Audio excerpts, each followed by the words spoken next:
Salam Bapak Ibu Saudara-saudari yang terkasih di dalam nama Tuhan kita Yesus Kristus.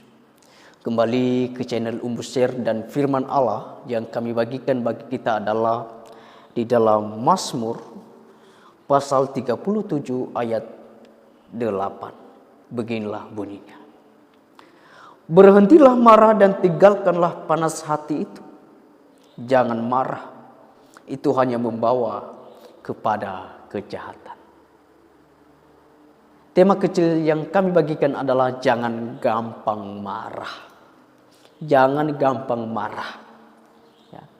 Bapak Ibu saudara-saudari yang terkasih, pasti telinga kita tidak asing lagi dengan firman Tuhan yang terambil dalam Amsal 17 ayat 22. Dan saya yakin anak sekolah minggu aja pasti firman Tuhan ini pasti sudah menghafal ya. Amsal 17 ayat 22.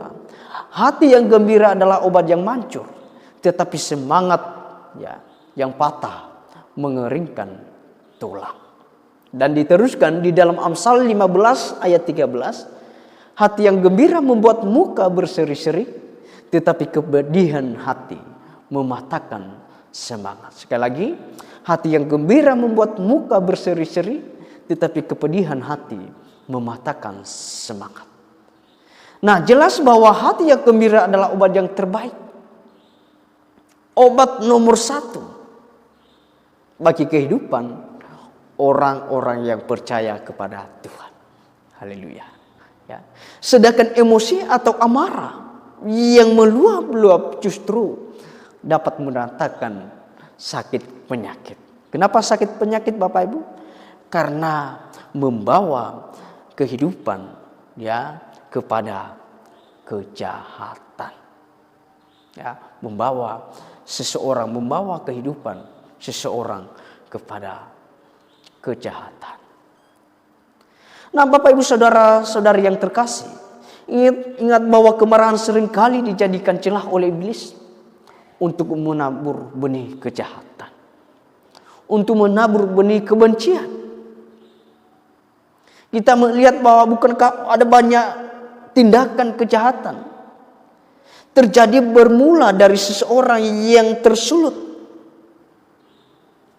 hanya karena amarah. Ya. Makanya firman Tuhan menasihati setiap kita di dalam Mazmur pasal 4 ayat 5 itu Bapak Ibu. Biarlah kamu marah, tetapi jangan berbuat dosa.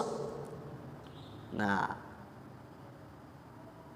berkata-katalah dalam hatimu di tempat tidurmu, tetapi tetaplah diam. Ya. Suatu saat ada jemaat yang konseling dengan kami seperti begitu. Dia menceritakan bahwa di dalam sebuah keluarganya sering terjadi namanya perkelahian, marah seperti begitu. Dan pernah saya tanya, apa yang Anda lakukan ketika istrimu marah? Dia mengatakan, saya hanya diam. Saya hanya diam.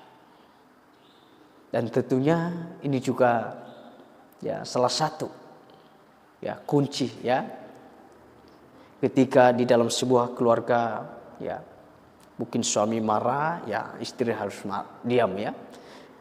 Mungkin istri marah suami harus diam seperti begitu ya. Jangan sampai sama-sama marah malah nanti meledak.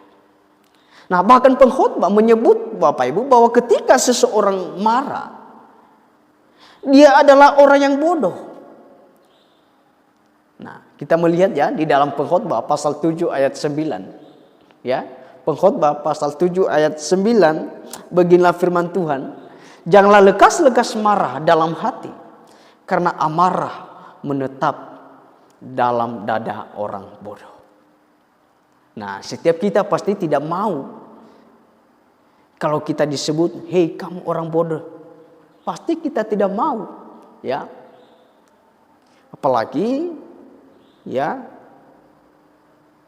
dalam keadaan kita lagi marah terus ada orang ngomong, ya kamu bodoh seperti begitu ya. Pasti kita tidak mau.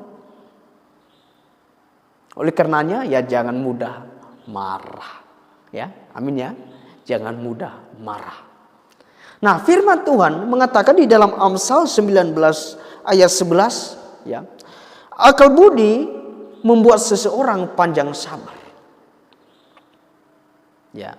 Artinya ketika seseorang memiliki hati yang penuh kebijaksanaan, pasti dapat menahan amarahnya. Ya, dapat menahan amarahnya.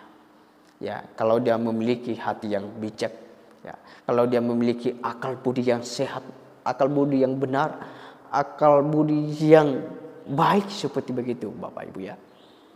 Ya. Pasti bisa ya menahan ya kemarahannya. Ya.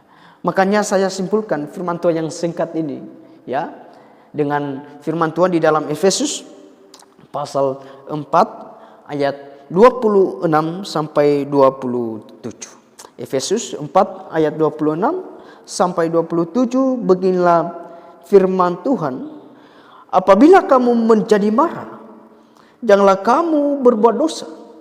Janganlah matahari terbenam sebelum padam amarah, dan janganlah beri kesempatan kepada iblis. Janganlah beri kesempatan kepada iblis. Nah, Bapak Ibu, saudara-saudari yang terkasih, mari kita belajar untuk tidak mudah marah.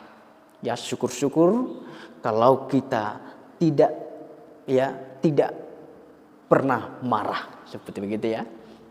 Kita tidak pernah marah, syukur-syukur.